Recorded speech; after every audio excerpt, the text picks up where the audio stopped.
Hi, Jonathan York, Bay Financial Partners, looking at investment markets. US stocks staged a bit of a rally in the last sort of week of May to finish the month pretty much unchanged.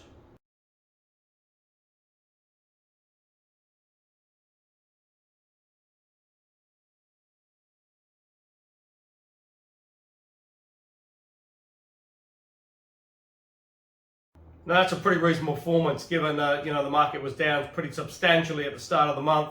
Also as well, obviously, with the Fed looking to increase interest rates and have now started, it's just going to be very interesting to see this sort of pace of rate hikes going forward.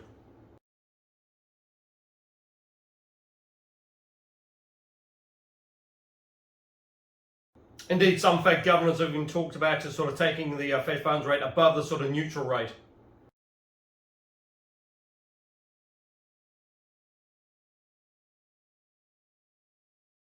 But US equities, certainly, S&P is still down just over 12% year on to date.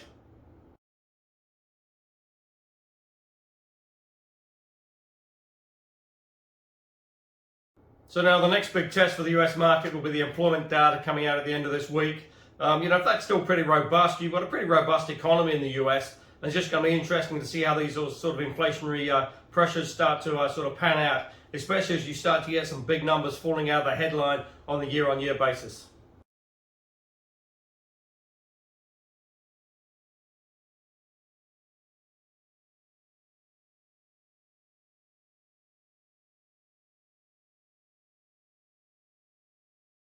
But also as well, after the recent falls, it'll be interesting to see the next earnings round, which start only around sort of 4 to 6 weeks now, because certainly some of the valuations now look reasonably attractive.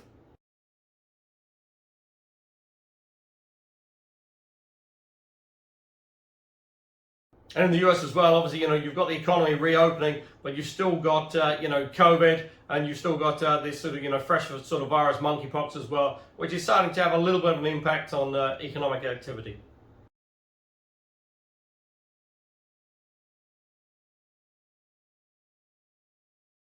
More so on sort of fear factor, though, obviously, after just coming through sort of COVID, the last thing that the US wants is a further virus out there spreading.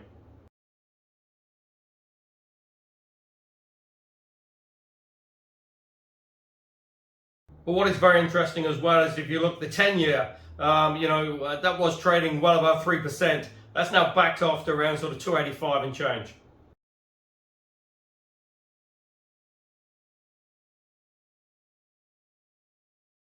So again, what's sort of interesting about that is that, if you're in a sort of rate tightening environment and you're expecting further rate hikes down the road, you would expect that to sort of at least stay sort of steady and with a sort of gradual sort of creep to the upside.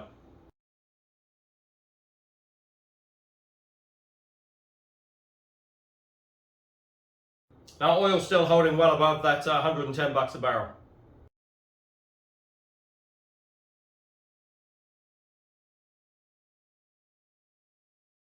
Down the UK again, Boris Johnson's managed to deflect some of the blame from the sort of Partygate scandal. He's probably lucky as well in the fact that the country is obviously sort of entering sort of party mode for this sort of next sort of week or so to celebrate the Queen's Diamond Jubilee.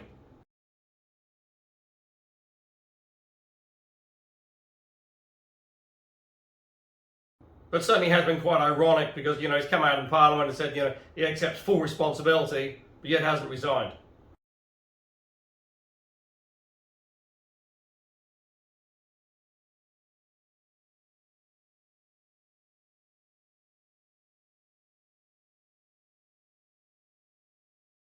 Now, in the EU, a major development where the countries now have agreed to ban most of the Russian imports of oil by the end of the year.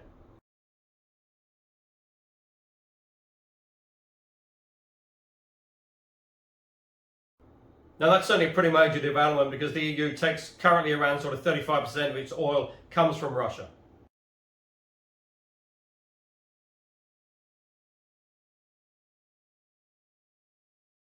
So firstly, they've got to find a fresh supplier. That'll obviously push up potentially the price of oil a little bit, although so far that hasn't sort of played through.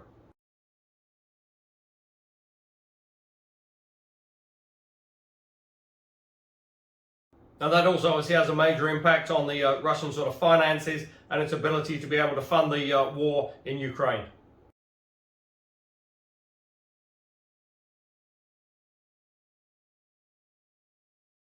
You know, and again, quite ironic that the mighty Russian war machine is now entering its third month of the war in Ukraine. And although it's made some sort of gains, it's still running into major resistance, which is, very frustrating and hugely humiliating for President Putin.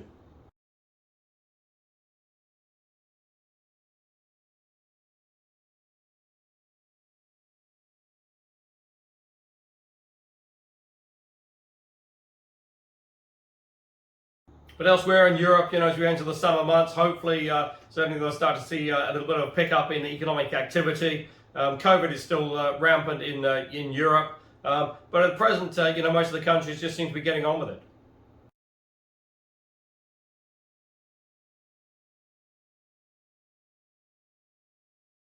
Now, in Australia, the new Labor government under Anthony Albanese, so far as hasn't really come up with anything too sort of earth-shattering. The Australian economy again looks in pretty reasonable shape. We've seen the first rate hike from the RBA, and potentially that has obviously some impact for mortgage holders in Australia.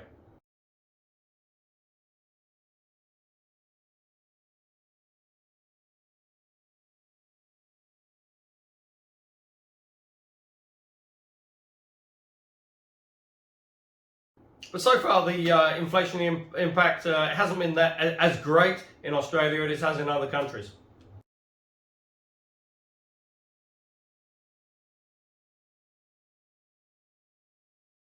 And all the time with the global economy still pushing on at an okay rate, you've still got pretty decent demand out there for minerals and resources.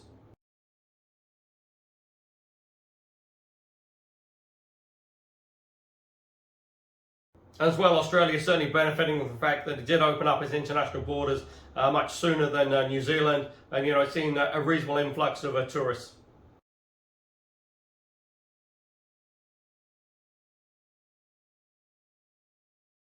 Now, here in New Zealand, as expected, the Reserve Bank did increase the OCR by a further 50 basis points, taking that now to 2%.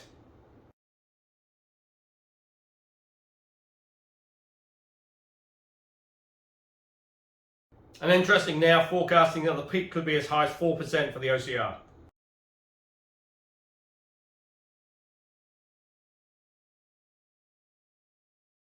Now that's up from the sort of 3.25 that was sort of estimated around sort of 2 to 3 months ago.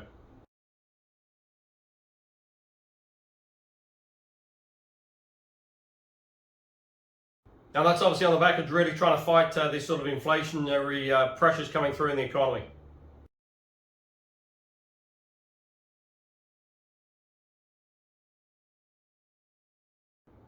And certainly the rate increases are having a major impact on house prices. They're starting to fall now pretty much nationwide.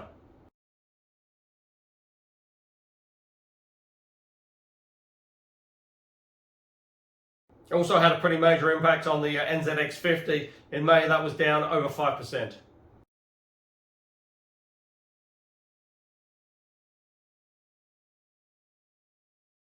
But then the increase in the OCR is starting to have some impact on sort of bond issues coming through. BNZ, the latest bond issue.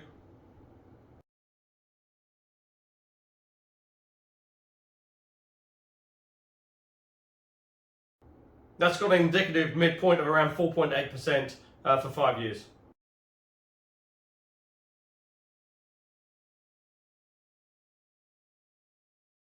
Now that's slightly lower than the Genesis and the Infratel offers that were in the marketplace. They were targeting it over 5% as a midpoint.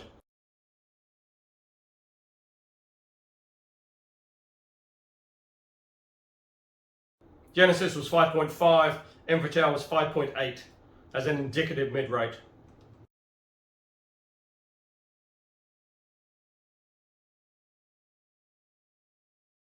That's obviously some good news for savers.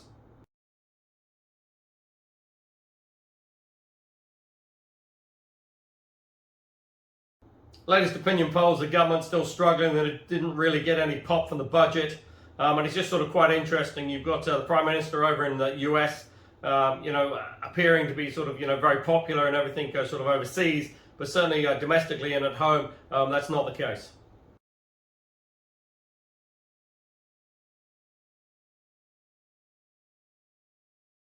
And with the election now only around sort of 18 months away, it'll just going to be very interesting to see how this sort of plays through.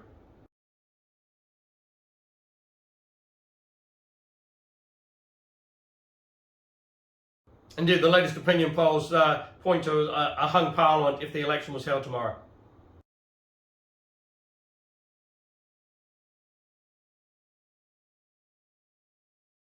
Now, as we enter March, it is a good time to check those KiwiSaver balances. Just make sure you've made enough contributions to get the maximum government contribution.